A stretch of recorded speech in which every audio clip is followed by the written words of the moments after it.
Hello friends, इस file के अंदर अपन देखेंगे आर्टिकल नंबर 100 के अंदर बेसिकली तीन चीजें हैं। एक तो आगे सदन में मतदान से संबंधित जो चीज है, इसके अंदर अपन देखेंगे साधारण बहुमत, ठीक है ना, सिंपल मेजोरिटी।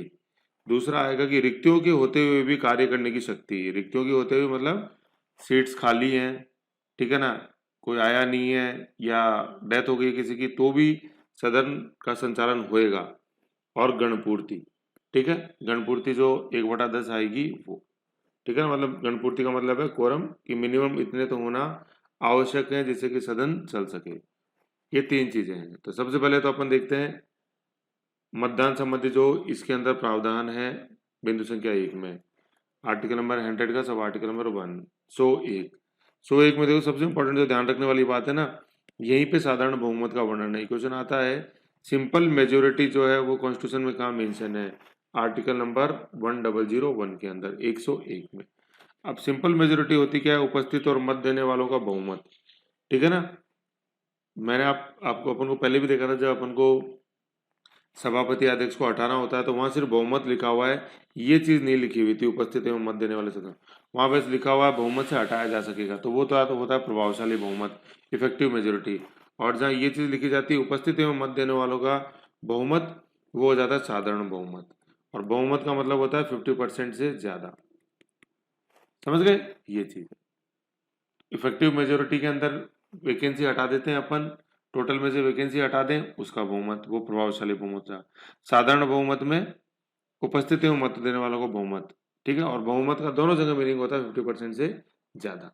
बस ये बात मायने रखती है कि 50% किसका, है ना।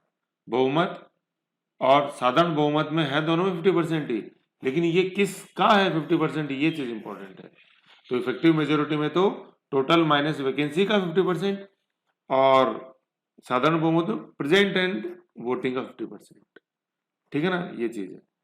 तो ये मैंने स्पीकर वाले में भी समझाए थे चित्र, एक बार आप वापस वहां देख सकते हो, तो कोई कंफ्यूजन हो आप उसमें बता सकते हैं। ये सबसे इजी होता है इसको पाना, मोस्ट इजी, जिसको आप कई बार न्यूज में फ्लोर मैनेजमेंट किया, भगा दिया बाहर, ठीक है ना, और फिर जो रहे उनका 50% ले लिया, तो इजी हो गया ऐसे करना। तो सबसे सिंपल है ये, इसलिए इसको साधारण बोलते हैं। सबसे आसान है ये बहुमत, इसको पाना ऐसे। तो ज्यादातर चीजें संसद में इसी से होती है, साधारण बहुमत से ही। लेकिन जो सबसे इंपॉर्टेंट चीजें हैं वो होती है विशेष बहुमत से ऐसे। तो संविधान संशोधन वाला टॉपिक है, उसमें अपने देखा है और बता देंगे, ठीक है। तो आओ अब हम देखते हैं बिंदु संख्या 1 में साधारण बहुमत। अब इसमें कैसे बताया हुआ है इसको देख लेते हैं। इस संविधान में यथा अन्यथा उपबंधित के सिवाय, छोड़ दो यहाँ तक, तो प्रत्येक सदन की बैठक में या सदनों की संयुक्त बैठक में, ये चीज देखो इंपॉर्टेंट है, बहुत गहरी गहरी चीजें ऐसे सिंपल नोट्स में पढ़ते हैं उसमें नहीं आती। क्वेश्चन ये आता है कि संयुक्त बैठक में निर्णय किस पे होता है, या संयुक्त बैठक में किस तरह का विधेयक पे चर्चा हो सकती है। जो साधारण बहुमत से पास हो सकता है वही आ सकता है संयुक्त बैठक में।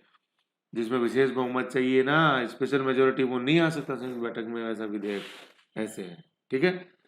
संयुक्त बैठक के सभी प्रश्नों का अवधारण अध्यक्ष को अथवा सभापति या अध्यक्ष के रूप में कार्य करने वाले व्यक्ति को छोड़कर उपस्थित एवं मत देने वाले सदस्यों के बहुमत किया जाएगा, से बहुमत से किया जाएगा, ठीक है। तो ये चीज समझनी है, प्रत्येक सदन में कोई विधेयक पास होगा तो साधारण बहुमत से, ठीक है ना। अगर उसमें वैसे कंडीशन, स्पेशल मेजोरिटी कंडीशन नहीं है, तो संयुक्त बैठक में किस तरह के आते हैं, ज्वाइंट सिटिंग 108 में किस तरह के आते हैं, साधारण बहुमत वाले विधेयक। और मत देने का अधिकार यहाँ जो अपने देखा, किसको छोड़कर, अध्यक्ष या सभापति को छोड़कर, या जब उनकी एब्सेंट में कोई दूसरा व्यक्ति अध्यक्ष या सभापति के रूप में काम कर रहा है, जैसा कि अपन ने आर्टिकल नंबर किस किस में देखा था, 91 के अंदर, कि दूसरा व्यक्ति से काम करे, 3 अब्सेंट और वेकेंट आया था समझ में, तो 91 में देखा था और 95 में देखा था। यूं बताई थी टेबल, इधर तो है ये अब्सेंट, इधर है वेकेंट, इधर कौन, सभापति उपसभापति फिर राष्ट्रपति, सभापति उपसभापति और फिर पैनल, और पैनल भी नहीं हो तो जो सदन डिसाइड करे। याद आ गया, ये वही है अध्यक्ष के रूप में कार्य करने वाला व्यक्ति, ठीक है। ये उनको छोड़कर अपन ने देखा था, वो सामान्य मत तो ये दे नहीं सकते पीठासीन जो होते हैं, ठीक। ये सिर्फ क्या दे सकते हैं, ये निर्णायक मत दे सकते हैं। अभी और अगर हम आगे देखेंगे, तो यह बात इतनी सी थी कि साधारण बहुमत की जो बात है वो अनुच्छेद 101 के अंदर है। ओके, आ जाओ। अब ये चीज देखो यही लिखी हुई, सभापति या अध्यक्ष अथवा उस रूप में कार्य करने वाला व्यक्ति प्रथमतः है ना, एट फर्स्ट इंस्टेंस वो नहीं देगा, फर्स्ट इंस्टेंस नहीं देगा, तो कब देगा, किंतु मत बराबर होने की दशा में उसको निर्णायक मत डिसाइसिव वोट या इन केस ऑफ इक्वलिटी वो वोट करेगा, ये चीज है। तो ये अपन ने अध्यक्ष और सभापति के पावर्स में भी देख रखे हैं, तो कोई नई चीज है ही नहीं अपने लिए ऐसे। तो यहाँ बहुमत की बात आ गई, मतदान वाली बात देख ली अपन ने, ये मतदान वाली, ये जो अपन मतदान की बात में कर रहा था वो अपन ने देखी ना यार, ये चीज। ओके, अब अपन देखते हैं दूसरी चीज कि रिक्ति हो तो भी वो सदन कार्य कर सकेगा। क्या चीज है, संसद के किसी भी सदन की सदस्यता में कोई रिक्ति होने पर, है ना, रिक्ति, समझ गए रिक्ति, तो रिक्ति से जैसे अपन ने यहाँ इस चीज को देखा था, वेकेंट हो गई, कैसे, पद त्याग हो गया, हटा दिया, ठीक है, मृत्यु हो गई, ऐसे। तो ये सारे अपन ने देखे ना रिक्त होने पर, तो किसी सदस्य का स्थान रिक्त हो गया तो क्या है, उस सदन को कार्य करने की शक्ति होगी, है ना। ऐसा नहीं है कि आज वो आया नहीं या वो आई नहीं तो सदन की बैठक नहीं, ऐसा नहीं होगा। तो कोई फर्क नहीं पड़ेगा चाहे कोई आया चाहे कोई अब्सेंट नहीं है। कई बार क्लास में होता है ना, है कोई भी अब्सेंट हो, मैं ये नहीं कर रहा हूँ पर्टिकुलर, तो कहीं क्यों मन नहीं लगता, अरे यार आज तो पढ़ने मन नहीं लगा क्या करूँ, है ना, तो वो रिक्ति ऐसे। ठीक है, तो यहाँ क्या है, उस सदन को शक्ति होगी कि शक्ति होगी, और यदि बाद में पता, यहाँ तक तो क्या देखो, कोई नहीं आया तो भी कार्यवाही विधि मान्य होगी। और यहाँ से क्या दूसरी चीज चालू हो जाती है कि कोई ऐसा व्यक्ति जो ऑथराइज नहीं था वो भी सदन में बैठ गया और उसने वोट भी डाल दिया, है ना, वोट भी डाल दिया, तो भी वो कार्यवाही विधि मान्य ही मानी जाएगी, मतलब अवैध नहीं मानी जाएगी, ठीक है ना। क्योंकि भाई सदन को पूरी उस वोटिंग में कार्रवाई में टाइम तो लगा है ना, तो वो सदन नहीं चाहता कि वो कार्रवाई जितनी भी हुई उस पर उसके ऊपर पानी फिरे, तो वो कार्रवाई क्या मानी जाएगी, वैलिड मानी जाएगी, विधि मान्य मानी जाएगी, अगर कोई अनऑथराइज्ड पर्सन भी कार्रवाई में उपस्थित हो जाता है या बैठ जाता है ना। जैसे मान लो किसी को निष्कासित कर दिया सदस्य को, वो भी आ गया चोरी छुप के, ठीक है, और आके उसने मत भी दे दिया, कार्रवाई में भाग ले लिया, तो भी सदन की कार्रवाई क्या होगी, विधि मान्य होगी। तो ये अपन को ध्यान देना है, इजिली चीज फिट नहीं होती दिमाग में कॉमन सेंस के हिसाब से, लेकिन बहुत चीजें अपन को सेट करनी पड़ती हैं, ये उनमें से एक है, ठीक है। यदि बाद में पता चलता है कि कोई सदस्य जो ऐसे करने का हकदार नहीं था, कार्रवाई में उपस्थित रहा और उसने मत दे दिया या अन्यथा भाग ले लिया, तो सदन की कार्रवाई विधिमान्य होगी। जैसे अपन ने देखा 88 में कि मंत्री किधर भी बोल सकता है ना, सीएजी बोल सकता है, कर सकता है, लेकिन मंत्री वो सदन में वोट नहीं दे सकता जिसको सदस्य नहीं हो, लेकिन बाई चांस उसने दे दिया, या सीएजी नहीं, सॉरी एजी की बात कर रहा था, sorry sorry sorry, attorney general, अगर वो कहीं किसी सदन में बैठ गया और गलती से उसने जैसे मत दे दिया, फॉर एग्जाम्पल अपन ले रहे हैं, तो कार्रवाई विधिमान्य होगी, कार्रवाई को अपन नल एंड वॉइड घोषित नहीं करेंगे, ये चीजें समझने वाली, ठीक है ना। रिक्ति है या कोई हकदार नहीं था वो भी आ जाता है तो भी सदन की कार्रवाई विधिमान्य होगी, यही अपने अभी ऊपर आर्टिकल 100 के अंदर ऊपर लाइन के अंदर देखा था, रिक्ति होने के बावजूद भी सदन कार्य करने की शक्ति, ये वो। ओके, आओ नेक्स्ट अपन अब देखते हैं कोरम से रिलेटेड जो कॉन्सेप्ट है गणपूर्ति से। क्या है, जब तक संसद विधि द्वारा अन्यथा उपबंध ना करे तब तक संसद के प्रत्येक सदन का अधिवेशन गठित करने के लिए गणपूर्ति सदन के सदस्यों की कुल संख्या का कितना होना चाहिए, 1/10 भाग होना चाहिए। तो समझने वाली बात इतनी सी है कि जो कोरम है, जो गणपूर्ति है, ठीक है ना, कोरम कह लो या गणपूर्ति कह लो, वो कितना है, कुल सदन की कुल संख्या के 1/10। तो इसको देखेंगे अपन लोकसभा के अंदर, ये क्या लोकसभा के अंदर क्या हो जाएगा, 543 का 10% हो जाएगा अपने 54, और राज्यसभा में कुल 245 का हो जाएगा ये 24.525, ठीक है ना। ये 10% है कुल का, कुल का है, ध्यान देने वाली बात है, कुल कुल का 10वां भाग, ठीक है ना, या 10%। तो आप तो 10वां भाग ध्यान रखो, इस 10वें भाग को ही अपन दूसरे टर्म्स में बोलते हैं 10%, लेकिन कॉन्स्टिट्यूशन में 10वां भाग लिखा हुआ है, कुल का, कुल, ये बहुत इंपॉर्टेंट वर्ड हो जाएगा यहाँ पे, कुल, ठीक है ना। 10वां किसका, कुल का। जैसे बहुमत अभी मैंने बताया था ना, प्रभावी बहुमत में क्या है, 50% किसका गिनते हैं अपन, वैकेंसी घटाकर टोटल में से, और साधारण बहुमत में किसका गिनते हैं अपन, बहुमत प्रेजेंट एंड वोटिंग का। ऐसे ही अपन कोरम में 10वां भाग 10% किसका गिनेंगे, कुल सदस्य संख्या, समझ गए।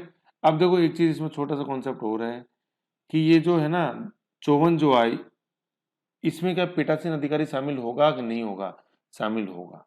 ठीक है ना। जैसे अपन लोकसभा में पढ़ते हैं, लोकसभा में अपन देखते हैं, लोकसभा क्या मंत्रिपरिषद की कुल सीमा अपन देखते हैं 15% ऑफ लोकसभा, तो उस 15% में मंत्रियों के सभी प्रकार में प्रधानमंत्री भी शामिल होता है ऐसे।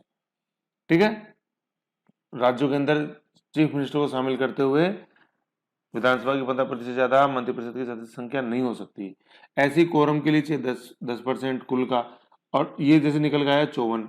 तो इस 54 में क्या पीठासीन अधिकारी को अपन गिनते हैं क्या? गिनते हैं। राज्यसभा के अंदर 25 गिनेंगे तो क्या सभापति को गिनेंगे क्या? गिनेंगे। ठीक है ना, ये चीज अपन को ध्यान रखनी है। कुल संख्या का 1/10। तो राज्यसभा के अंदर 25, लोकसभा के अंदर 54, है ना। ये गणपूर्ति के संदर्भ में इंपॉर्टेंट कॉन्सेप्ट है जो अपन को ध्यान रखना है। ओके ओके, अब आगे चलते हैं। देखो, अब ये हो गया कि चलो मान लें सर पता है 1/10 जरूरी है, तो नहीं हो तो सर, नहीं हो तो सर क्या करेंगे ये देख लो। क्या होगा? नहीं हो तो एडजॉर्न कर देगा या सस्पेंड कर देगा अधिवेशन को, सदन को एडजॉर्न, अधिवेशन को सस्पेंड। यदि अधिवेशन में गणपूर्ति नहीं है तो सभापति या अध्यक्ष या उसके रूप में कार्य करने वाला वह व्यक्ति, ठीक है ना, मतलब अगर सभापति या अध्यक्ष नहीं है तो जो भी काम करता है अपन देखते ही है, देखा ही है पहले, वह सदन को क्या कर देगा? स्थगित कर देगा। सदन को तो, हाउस को तो क्या कर देगा? स्थगित। एडजॉर्न नहीं है, स्थगन, नहीं लिखा हुआ विघटन, ठीक है, स्थगन एडजॉर्न कर देगा, एडजॉर्न स्थगन सदन को या अधिवेशन को तब तक के लिए निलंबित, सस्पेंड कर देगा जब तक कि गणपूर्ति नहीं हो जाती है ना। एडजॉर्न का तो मतलब हो गया चलो ठीक है, कुछ समय बाद मिलेंगे, कल मिलेंगे, परसों मिलेंगे ऐसे, या लंच के बाद मिलेंगे, ये एडजॉर्न। और निलंबन क्या होता है? निलंबन कुछ क्षणिक मिनटों के लिए होता है कि ठीक है, जैसे 10 मिनट के लिए सस्पेंड किया गया, आ जाएंगे 10 मिनट में बस, या जब तक ये बाहर निकलते तब तक के लिए सस्पेंड किया जाता है अधिवेशन को, ऐसे ये चीज है। सस्पेंड एंड एडजॉर्न दो चीजें लिखी हुई हैं, मतलब निलंबन करना, निलंबन करना किसको? अधिवेशन को, या स्थगित करना किसको? सदन को। सह से सदन और सह से स्थगन, ऐसे। ठीक है, ये चीज है, आपने कुछ बात ध्यान रखनी है। स्थगन शब्द याद रखना और निलंबन शब्द याद रखना। निलंबन अधिवेशन का, नए नए, नए से अधिवेशन और नए से निलंबन, सह से स्थगन, सह से सदन, सदन स्थगन, अधिवेशन नए और नए से निलंबन, नए पे खत्म हो रहा अधिवेशन, नए से चालू हो रहा निलंबन। ओके ओके, ये चीज थी अपने जो देखिए आर्टिकल नंबर 100 के अंदर। इसमें एक बार ऊपर मैं आपको थोड़ा सा वापस दिखा देता हूँ जो अपन ने पढ़ा, रिवीजन कर लेते हैं। मतदान साधारण बहुमत अपन ने देखा 50% प्रेजेंट इन वोटिंग का 50%, रिक्तियां होने के बावजूद भी कार्य करने की शक्ति, ठीक है। और अगर जो कार्य भाग लेने के लिए नहीं था ऑथराइज लेकिन भाग ले लिया, उपस्थित हो गया और मत दे दिया, तो भी कार्यवाही विधि मान्य ही मानी जाएगी। और फिर गणपूर्ति क्या है? ये 100 में छुपी हुई है गणपूर्ति 1/10। और अगर गणपूर्ति नहीं है तो स्थगन कर देगा सदन का, या अधिवेशन का क्या कर देगा?